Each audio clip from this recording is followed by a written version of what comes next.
Achimwene, muli bwanji koma mu tsiku la lero kumeneko. Ife kuno kwanu kuchikumbeni ayi ndithu moyo achimwene tikuyamikanso kumwamba tsiku la lero. Kamba kuti kwatipatsanso danga loti tikulembeni kalata iniyo achimwene anga okondeka. Mmadziwa inu munthune ndimakhala ndi nkhawa zambiri. Ndipo nthawi zonse ndikakulemberani kalata, mtima wanga mmapepuka. Nkhawa zanga zija zambiri zimachepa. Ndikamakuwuzani zochitika zakuno, akhale inu musayankhe, komabe mumtima wangamo ndimamva kupepuka kuti ndakutulirani nkhawa zathu. Ndifukatu ndimakhala ndi nthawi yokulemberani kalata. Munthu une lelonso mundilole ndithokoze basi zomwe zija zotsogola za Khweze zimene zandigulira sirampa tsiku la lero. Khweze basi zinati kakamba za mayendedwe apansewu ayi ndithu palibenso ina kwathu konse kuno. Imayenda bwino kwambiri, ndipo paja ku Khweze amakhulupirira kuti umoyo wa makasitomala awo ndi namba 1. Njifake simayenda mwaumve basi ya Khweze ngati zinazi. Achimwene, kwathu kuno moyo kupitirizabe kulimba, ndipo chiyembekezo chikupitirizabe kuzilala. Mavuto oti akupitirizabe tikhodzokera achimwene, mpakana pano sitikudziwa kuti kaya nde tigwira mtengo wanji kaya. Nkhani ya chakudya yativuta kwathu kuno achimwene. Nomakabe munthu amantha kuti tikapitirira ndi moyo uwu, kodi ndiye kuti kukubwerako zinthu zathu ziyenda bwanji. Makono thumba lachimanga kuti ukaligunde amwene zimakhala zinthu zoopsa kwambiri. Basi tundiyeka moyo kake ungokhalabe komweka kachakudya cha lero basi. Ulendono ndamuza kafadala kuti iwe ndiye usayerekezenso chaka chino kunena kuti ayo bwande ndapeza mkazi ndikwatira ayi. Ulendono zimenezo sitikupanga nawo. Vuto limakhalapo ndi mulamu wanga kafadala ndiloti akamakwatira amakhala akwatirira ife tomwe. Paja ulendo wathu uja adakwatira mkazi ntchembere gandule ya ana asanu ndi atatu 8. Onse adabwera nawo ku nyumba kwathu madzakhala nawo pa khomo pathu. Banja lathu lidakula kwambiri ndipo moyo udakhala wolimba kwa basi. Ulendo uno ndamuwuzitsa kuti ndi mmene zinthu zikuyendera kwathu kuno, akafuna kukwatiranso adzaone naye kolowera mkaziyo osati kubweranso naye pa khomo pano ngati mmene wakhala akuchitira. Ife moyo ukulimba kale. Tsiku ndi tsiku tikumakhalira wokomana achimwene. Banja lathunthu bufa kumachita botapitsa ngati mwina anyamata oti akugwira ganyu yoponda matope pena pake. Moyo ukulimba kwa basi, ndipo chiyembekezo chimatalikira achimwene. Tivomereze kwathu kuno chimba chili m'mimba. Ifeyo ndi dziko limene timaganiza za chakudya basi. Munthu utikonzera kumbali ya zakudyayi ayi tidzimba nyimbo ya mwiyo. Nchifukwa nkhani ya chakudya sitimachita nayo chibwana ayi. Tikumati tikayima kuyang'ana kunjako kumaona kuti mango tundeyawa akutsanzikawa. Koma ndiye kuti kodi zinthu zathu ziyenda bwanji? Chifukwa masiku amene wamango ndi amene amatipulumutsa achimwene. Akalisere timangotchola ndikumadya ngati kadzutsa mmawa. Maboloma ndiye timawaphika kuchita mphonda ndi kudya ngati nkhomaliro masana. Panopa ndi mmene akupitamo nkhawa zilibi kuti ndiye kuti zinthu zake ziziyenda bwanji. Ndithu mabwana kuntundako akanachilimika kuonanso mitengo ya zinthu zina ngati chimanga kuti ikuyenda bwanji.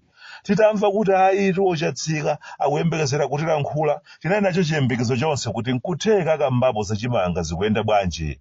Kuntundako akuchita zotani kuti mwina makeka chibinyira kokha kachimanga. Anthu ngati ifeyo bwantasa mwina ndikuchitako mwayi kupezako ndi umaona kuti zikhala bwanji. Ayi ndithu chiyembekezo sinapatsidwa chimwene. Mwina chifukwa choti anzathu kuntundako akwanitsa kugula, koma ifeyo kuno kumudzi kwachafera nthengo ayi ndithu achimwene. Sitikukumbukira kuti kodi kuchigayo dapita liti, kodi tipitako bwanji, chili nchani chopitirira kuchigayocho. Izi zizomangolankhula kuti ayi sipapezeka munthu akufa chifukwa cha njala. Zisamangokhala zapakamwa mabwana, pa ground panso zioneka. Kwathu kuno achimwene mavuto akulu amene timakhala nawo ena ndi mabwana amene amathamangathamanga kumachita zinthu zogawagawa. Ndi zabwino zogawagawa inde, anthu amapeza populumukira. Koma mwina gawo limodzi limene limayiwalidwa kwambiri ndikagulu kena kake ka anthu kamene ngakhale zinthu zitavuta bwanji zowagawira zaulere mwina sizingawafikireyi. Kagulu kamene kaja pena pake ndikuona ngati sikaganiziridwa ayi. Ndikagulu koti anthu akamalimbana zogawana ena akamati ayi awa akumapita ku ntchito awo musawalembe timawaona amenewo osawalemba ayi. Ntchito imene akuwina nayo ndiyothandizira kulongeza makamba na mapaketi. Mabwana zikagulitsa kwina timayipiro take tam'manjamu kungofera dzina loti ali pa ntchito basi. Anthu ngati amenewo amene chimanga cholandira chimawadumpha, tindalama timene amalandira sitingakwanenso kugula thumba la chimanga ndi mmene zinthu zili pakadali pano, ndi amene akuzunzika kwambiri. Pamenepa ndi pamene ifeyo kunoko tikumaona achimwene kuti zinthu zikuzondoka. Ndikanakhala ndikuthekera ine kulankhula nawo mabwanawo, ndikanawapempha kuti bwanji muonetsetse kuti muchite chotheka chimanga chipezeke paliponse, komanso mtengo ukhale wotsika, oti anthu ena afa amene kuthekera kogulako kukhoza kukhalapo tizichigula mochipa. Tikanakhala kuti mwina kusukulu tidapitako ndipo akuluakulu timayankhula nawo bwinobwino vizungu bwinobwino, tikanawawuza kuti zomayenda ngati faza la Khrisimasi kumayankhula ndi anthu anjalazi ndi zokwereketsa. Munthu wanjala ndi munthu woopsa kwa basi, oloko mubayibitsa amangokuyang'ana kumakudabwaso kuti anzathu mphamvu zobayibitsazi akuzitenga kwani. Ndi mmene njala m'makomo moyilira achimwene, manyado ena ake amene akumachitika, tikanamba kayitayedzeka ndikuona kuti kodi anthu ngati achina ubandewa adya muntanga mwawo muli kanthu koma. Zikumapweteka mabwana akamakhala ali pakalapakala opanda kupereka mayankho enieni ogwirika kuvutula njala kuno. Nkhani sichimanga chogawa chaulere chokhayi, nkhani ndiyoyesetsa kuti akakhala amene akugula chimangawo pa msika mitengo ikhale yoti atha kufikira basitu. Ndikukhulupirira kuti tsopano mwakumbukira bwino lomwe zimene ndakhala ndikulankhula za ndondomeko yogulitsa fertilizer otchipa ndi zimene zikuchitika pa ground kuti sizikugwirizana ayi. Ndikukhulupirira magwirizana nane ndikamalankhula kuti izi za fertilizer otchipazi mayendetsedwe ake tikumayendetsa ngati anthu amene sitiganiza ayi. Nchifukwa ngakhale tikumayika padera ndalama za nkhaninkhani, koma zotsatira zake ndi njala ya mgonagona basi, zosayenda achimwene. Vindalama va nkhaninkhani vimene vimapita ku ntchito ya ulimi kudzera mu fertilizer otchipa, koma zotsatira zake nomakhalabe anthu anjala adzaonene. Tinkalankhula atu nthawi inake ngati munthu wamadzera mfuno kulankhula kuti bwanji ndalama zimenezi tikhale pansi tione kuti chikuchitika ndi chani. Ndalama tiumaonongazi tizipereke kwa anthu amene akhoza kulimadi chimanga chochuluka kwambiri choti chidzipezeka paliponse komanso motchipa kwambiri. Enafe nkutithandizira m'madera ena kuti tizitha kupezeka ngachepe kuti tizitha kumadzigulira chimanga patokha ndi kumadzidalira.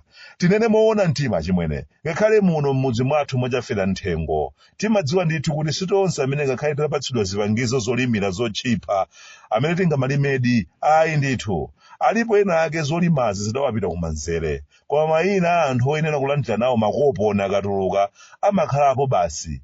Akalandira makopo niwo ndiye amakatenga fertilizer uja ndi kumugulitsa basi. Ndiye chimene chimachitika ndi choti tikuononga ndalama za nkhaninkhani kukagulira anthu fertilizer, akumamuwombola fertilizayo kagulu kamene kaja chifukwa choti iwo luntha lawo lagona pa usodzi. Kamakhala kuti fertilizer alibe naye ntchito kwenikweni basitu umva amene ali ndi 75 soza ndiwombole uyu. Akatero basi ndalama zikagulira magagada, njala ikabwera zogawana chimanga zikabwera, anthu oyambirira kulandira chimanga kumakhalanso omweomwewo amene adalandira nawo makoponi fertilizer udagulitsa. Koma kodi zinthu zakezi tikuzipanga bwanji kwenikweni? Ayi sizoona. Mafumu tosawayiwala mabwana, mukamakonza za anthu ena ake mafumu tawakonzaninso kenakake. Mswahala wawo kumadzamvetsa chisoni pena